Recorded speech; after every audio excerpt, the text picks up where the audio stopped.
గ్రేస్కు స్వాగతం. నేను grace aunty. ఈ దినం మీకు ఈస్టర్ గురించి చెప్పాలనుకుంటున్నాను. ఈస్టర్ అంటే పునరుత్థానం దినం అని అర్థం. మరి పునరుత్థానం అంటే ఏంటంటే, ఎవరైనా ఒక వ్యక్తి చనిపోయి తిరిగి బ్రతికితే దాన్నే పునరుత్థానం అని అంటారు. పునర్జీవం రావడం అన్నమాట. మరి అలాంటి వ్యక్తులు ఎవరైనా ఉన్నారా ఈ లోకంలో? ఎవ్వరు లేరు, ఒక్క యేసయ్య తప్ప. ఒక్క యేసయ్యనే చనిపోయి 3వ దినంలో తిరిగి లేచినాడు. శుక్రవారం దినం చనిపోయినాడు.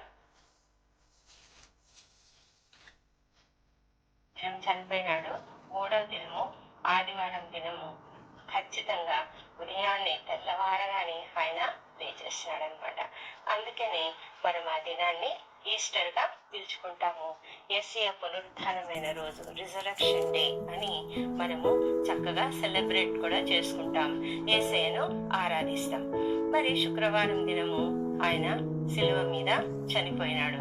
మరి ఆయన ఎన్నో గాయాలు, కాళ్ళు చేతులలో చీలలు, భయంకరమైన బాధ, మరి వేదన అనుభవించి ఆయన చనిపోయినాడు. మరి ఆ చనిపోయిన సమయంలో అక్కడ కొంతమంది స్త్రీలు, మరి యేసు తల్లి అయిన మరియా, ఇంకా కొంతమంది స్త్రీలు, మరి ఆయన శిష్యులు, వాళ్ళంతా కూడా అక్కడ ఉండి ఆయన పడుతున్న బాధను చూస్తున్నారు. వాళ్ళంతా చాలా వేదన పడుతున్నారు, దుఃఖపడుతున్నారు, కానీ ఏం చేయలేరు. మరి శిష్యులైతే అందరూ చెల్లా చెదరైపోయినారు, కానీ స్త్రీలైతే అక్కడే నిలబడి వాళ్ళు ఆ యేసయ్య యొక్క వేదన చూస్తూ ఉన్నారు. ఆయన చనిపోవడం కూడా చూశారు. చాలా బాధపడుతూ దుఃఖపడుతూ ఉన్నారు. మరి ఆయన చనిపోయిన తర్వాత యేసయ్య యొక్క శిష్యుడు ఒక ఆయన ఉన్నాడు. ఆయన పేరు అరిమతయ్య యోసేపు. అతడు ఒక ధనవంతుడు. అతను ఏం చేస్తున్నాడంటే, పిలాతు దగ్గరికి వెళ్ళి, అయ్యా, నేను మరి యేసయ్య దేహాన్ని సమాధిలో పెడతాను, దయచేసి నాకు ఆ యేసయ్య దేహాన్ని ఇప్పించండి అని అడిగినాడు. పిలాతు సరే అని చెప్పినాడు.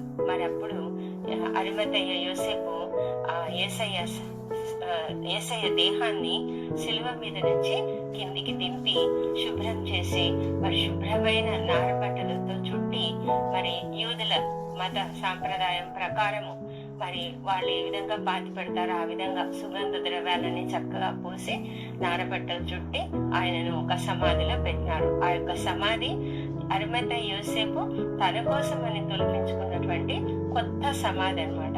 ఆ సమాధిలో ఆయనను పెట్టడం జరిగింది. తర్వాత దాని మీద ఒక రాయి కూడా అడ్డంగా పెట్టినారు.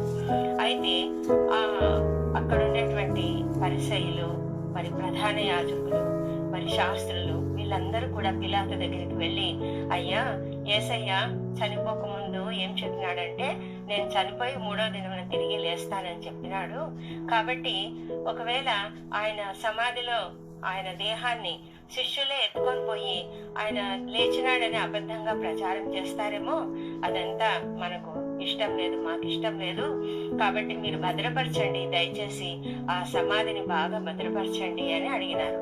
అడిగితే అప్పుడు పిలాతు ఏమన్నాడంటే, సరే, కావలి వాళ్ళు ఉన్నారు కదా, మీరు వెళ్ళి ఆ సమాధిని రాయితో బాగా భద్రంగా మూపించండి, దాని మీద ముద్ర కూడా వేయించండి, మరి కావలి వాళ్ళని కూడా పెట్టండి మీ ఇష్ట ప్రకారం అని చెప్పి అతడు పర్మిషన్ ఇచ్చేశాడు. సో వీళ్ళు ఏం చేస్తున్నారంటే, భద్రంగా ఆ సమాధి మీద కావలి వాళ్ళను పెట్టినారు. పక్కన సమాధి మీద ఆ రాయి మీద ముద్ర వేయించినారు. వేయించిన తర్వాత వాళ్ళు కావలి వాళ్ళను మీరు భద్రంగా చూసుకోండి అని చెప్పి వాళ్ళు వెళ్ళిపోయినారు. సో ఆ దినము శుక్రవారం అయిపోయింది కదా. శుక్రవారం అందరూ ఇళ్ళకు వెళ్ళిపోయినారు. మరి మన వాళ్ళైతే, స్త్రీలైతే చాలా దుఃఖపడుతూ ఉన్నారు, మరి వేదన పడుతూ ఉన్నారు. ఆ నెక్స్ట్ డే సాటర్డే అంటే శనివారం. మరి శనివారం అంటే వాళ్ళకు విశ్రాంతి దినం. విశ్రాంతి దినం రోజు ఏమీ చేయకూడదు, పనులు ఏం చేయకూడదు. మరి విశ్రాంతి దినం రోజు వాళ్ళు దేవుణ్ణి ధ్యానిస్తూ, మరి యేసయ్య గురించి తలపోస్తూ దుఃఖిస్తూ ఉన్నారు. అయ్యో, ఎంత వేదన కదా. నిన్ననే కదా యేసయ్య చనిపోయినాడు. మన ఇంట్లో ఒక వ్యక్తి ఎవరైనా చనిపోతే ఎలా ఉంటుంది మనకు? ఎంత దుఃఖం ఉంటుంది కదా. అట్లనే వాళ్ళు కూడా చాలా దుఃఖపడుతూ ఉన్నారు. ఆయనతో ఎప్పుడూ ఉండి తిరిగినటువంటి వాళ్ళు కదా. వాళ్ళకు చాలా వేదనగా ఉంది, చాలా దుఃఖంగా ఉంది. అయితే వాళ్ళు తెల్లవారుజామున నెక్స్ట్ డే ఆదివారము ప్రొద్దున్నే వెళ్ళాలనుకున్నారు. ప్రొద్దున్నే వెళ్ళి ఆయనకు సుగంధ ద్రవ్యాలు పూయాలి అని అనుకున్నారనమాట. అయితే ఆ శనివారం రోజు ఏమీ చేయకూడదు కాబట్టి వాళ్ళు ఇళ్లలోనే ఉండిపోయినారు. రాత్రంతా కూడా వాళ్ళకి నిద్ర లేదు. ఎప్పుడెప్పుడు తెల్లవారుతుందా, ఎప్పుడెప్పుడు ఆ సమాధి దగ్గరికి వెళ్దామా, యేసయ్య సమాధిలో ఉన్న ఆయన శరీరానికి చక్కగా మరి సుగంధ ద్రవ్యాలు పోయాలి అని చెప్పేసి వాళ్ళు ఎంతగానో ఆశతో ఎదురు చూస్తూ వాళ్ళు ఉన్నారనమాట. అంతే పిల్లలు, మనం కూడా యేసయ్యను చూడాలంటే ఎంతో ఆశగా ఉండాలి. మనం ఆదివారం ఉదయాన్నే చర్చికి రావాలి కదా. చర్చికి రావాలంటే మనం కూడా అట్లే ఆశతో ఎదురు చూసే వాళ్ళుగా ఉండాలి. ఎప్పుడైతే మనం ఆశతో ఎదురు చూస్తామో యేసయ్య కూడా చాలా సంతోషంగా మనతో సంభాషిస్తాడు. మరి వాళ్ళు మరుసటి రోజు పొద్దున్నే తెల్లవారుగానే ఇంకా చీకటి ఉండగానే వాళ్ళు ఏం చేస్తున్నారంటే సుగంధ ద్రవ్యాలన్నీ తీసుకొని వెళ్తున్నారు సమాధికి. మరి ఆ సమాధి తోట అన్నమాట అది. అక్కడికి వెళ్తున్నాము మనము, కానీ ఆ సమాధికి ఒక పెద్ద రాయి పెట్టినారు కదా వాళ్ళు. ఆ రాయిని ఎవరు తీస్తారు? ఆ రాయి దగ్గర పైగా కావలి వాళ్ళు కూడా ఉన్నారు కదా. వాళ్ళు మనల్ని రాణిస్తారా? మరి మనం వెళ్ళి ఏం చేయగలుగుతాము? సరే అయితే ఏమైందిలే, మనం వెళ్దాం ఫస్ట్ అనుకొని వాళ్ళు వెళ్తున్నారు. అయితే అక్కడికి వెళ్ళి చూసేసరికి వాళ్ళకు చాలా ఆశ్చర్యం వేసింది. ఎందుకు తెలుసా? అక్కడ దగదగలాడే స్వరూపము, మరి హిమమంతా తెల్లగా, అంటే చాలా తెల్లటి వస్త్రాలు వేసుకొని మెరుపులాగా ఉండేటువంటి ఒక వ్యక్తి, దేవదూత అన్నమాట. ఆ దేవదూత అక్కడ ఉన్నాడు. అతను ఏం చేస్తాడంటే ఆ సమాధికి మూయబడిన రాయిని పక్కకు దొర్లించి దాని మీద కూర్చొని ఉన్నాడు. వీళ్ళకి అది చూసి ఆ దృశ్యం చూసి చాలా ఆశ్చర్యంతో, అసలు వాళ్ళు భయం ఒకవైపు, ఆశ్చర్యం ఒకవైపు, మరి ఇంకొక వైపు సంతోషం కూడా. మరి ఆ సమాధి చూస్తే ఖాళీగా ఉంది, సమాధిలో యేసయ్య లేడు. అది కూడా ఒక ఆశ్చర్యం అన్నమాట వాళ్ళకు. మరి ఆశ్చర్యంతో వాళ్ళు చూస్తున్నారు. ఆ కావలి వాళ్ళైతే చచ్చిన వాళ్ళలాగా పడి ఉన్నారనమాట. వాళ్ళు భయపడిపోయినారు. ఈ గొప్ప దేవదూతను చూడగానే వాళ్ళకు అసలు ఏమీ తోచలేదన్నమాట. వాళ్ళు చాలా చేతగాని వాళ్ళలాగా నిస్సహాయంగా ఉండిపోయారనమాట. మరి ఈ స్త్రీలు భయపడిపోతూ ఉంటే ఆ దూత చూసి ఏమన్నారంటే, అమ్మ మీరు భయపడొద్దు, మీరు యేసయ్యను చూడడానికి వచ్చినారు కదా, చూసినారా ఖాళీగా ఉంది సమాధి, ఆయన లేడు, ఆయన లేచి ఉన్నాడు. ఆయన ముందే చెప్పినాడు కదా మీకు, 3వ దినం లేస్తానని, మర్చిపోయారా? ఆయన లేచాడు. ఆయన లేచి ఉన్నాడు కనుక ఆయన దేహం సమాధిలో లేదు చూడండి. మీరు వెళ్ళి ఆయన శిష్యులకు చెప్పండి, ఆయన అప్పుడే గలిలేకు వెళ్ళాడు, మీరు కూడా వెళ్ళి గలిలేలో ఆయన కలవమని ఆయన శిష్యులతో చెప్పండి అని చెప్పాడనమాట. చెప్పగానే వాళ్ళు చాలా సంతోషపడ్డారు. ఎంత సంతోషపడ్డారంటే వాళ్ళకి ఇంక అసలు నోట్లో మాటలు రాలేదు. ఆనందంతో వాళ్ళు ఇంకా వెనక్కి తిరిగి త్వరగా పరుగున రావాలని వస్తున్నారు. అయితే ఆ సమాధి తోటలో ఇంకా అదే బయటికి రాకముందే వాళ్ళకు యేసయ్యనే స్వయంగా ఎదురుపడ్డాడు. అప్పుడు వాళ్ళకి ఇంకా చాలా సంతోషం అయిపోయింది.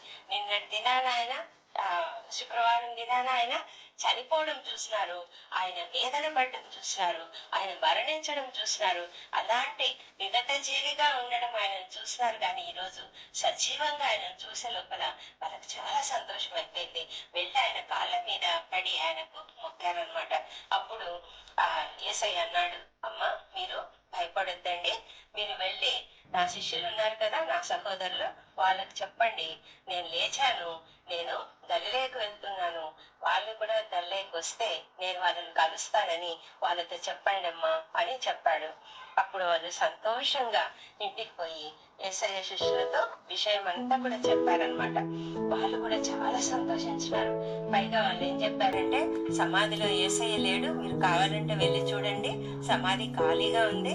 మరి అక్కడ దేవదూత కూడా మాకు కనిపించి మాకు చూపించాడు అసలు సమాధిలో యేసయ్య లేడని. యేసయ్యను మేము చూసాము, యేసయ్య లేచినాడు, ఆయన సజీవుడైన దేవుడు అని చెప్పే లోపల శిష్యులు కూడా చాలా సంతోషపడి చాలా ఆనందపడి మరి వాళ్ళు సంతోషంగా గల్లేకు బయలుదేరి పోయినారు. కొంతమంది అయితే నమ్మకం కుదరక ఆ సమాధి దగ్గరికి వెళ్ళి చూసి నిజమే ఖాళీగా ఉందని చూసుకొని వెనక్కి వచ్చారనమాట. మరి పిల్లలు, నిజంగా యేసయ్య సజీవుడైన దేవుడు. అలాంటి దేవుడు మనకు ఉండడం మనకెంతో ధన్యకరం అన్నమాట. అలాంటి దేవుడు ఎక్కడ కూడా లేడు. నిజమైనటువంటి దేవుడు ఆయన, సజీవుడైనటువంటి దేవుడు. ఆయన చనిపోయినా కూడా 3వ దినంన తిరిగి లేచినాడు. మరి ఆయన ఎందుకు చనిపోయినాడు? మన కోసమే చనిపోయాడు. మన పాపముల కోసం, నీ పాపముల కోసం, నా పాపముల కోసం ఆయన సిలువలో చనిపోవడం జరిగింది. మరి ఆయన మన పాపాలన్నిటినీ ఆ సిలువ మీద కొట్టి వేసినాడు, శాపాలన్నిటినీ కొట్టి వేసినాడు. మనమంతా ఎప్పుడైతే ఆయన సన్నిధిలో మనం మన పాపాలు ఒప్పుకుంటామో మనల్ని దేవుడు క్షమిస్తాడు. కాబట్టి మనము ఎప్పుడైతే యేసు సజీవుడైన దేవుడు, ఆయన నాకు ప్రభువు, నాకు రక్షకుడు అని మనం ఒప్పుకున్నట్లయితే యేసయ్య తప్పకుండా మనల్ని క్షమిస్తాడు. అంతేకాకుండా ఆ విధంగా నోటితో ఒప్పుకొని ఆయన్ని సమాధిలో నుంచి 3వ దినంన దేవుడు లేపినాడు అని హృదయంలో విశ్వసించినట్లయితే మనము రక్షణ పొందుతాం. కాబట్టి మనమంతా కూడా రక్షణ పొందాలని నేను ఎంతగానో కోరుకుంటున్నాను. మరి ఎవరైనా ఆ విధమైనటువంటి రక్షణ లేకుండా ఉన్నట్లయితే తప్పకుండా ఈ దినమే యేసయ్యను అంగీకరించండి. ప్రార్థన చేద్దామా? ప్రభువైన దేవా, నీవు నీ కుమారుడైన యేసయ్యను ఈ లోకంలోకి పంపించి మా పాపముల కొరకు ఆయనను బలి ఇచ్చావు. 3వ నాడు తిరిగి లేపావు. కనుక మేము నిన్ను స్తుతిస్తున్నాము. నమ్మని వారందరూ దానిని నమ్మి రక్షణ పొందుటకు సహాయం చేయమని యేసయ్య నామములో అడుగుతున్నాను తండ్రి. ఆమేన్.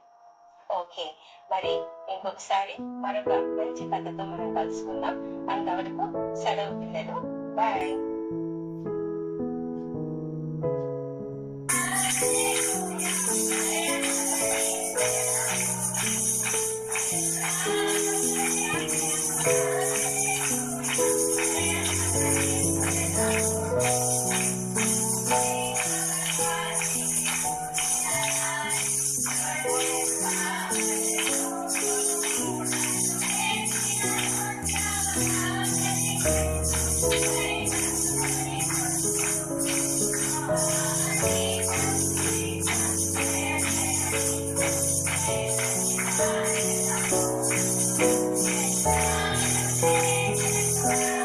Thank you.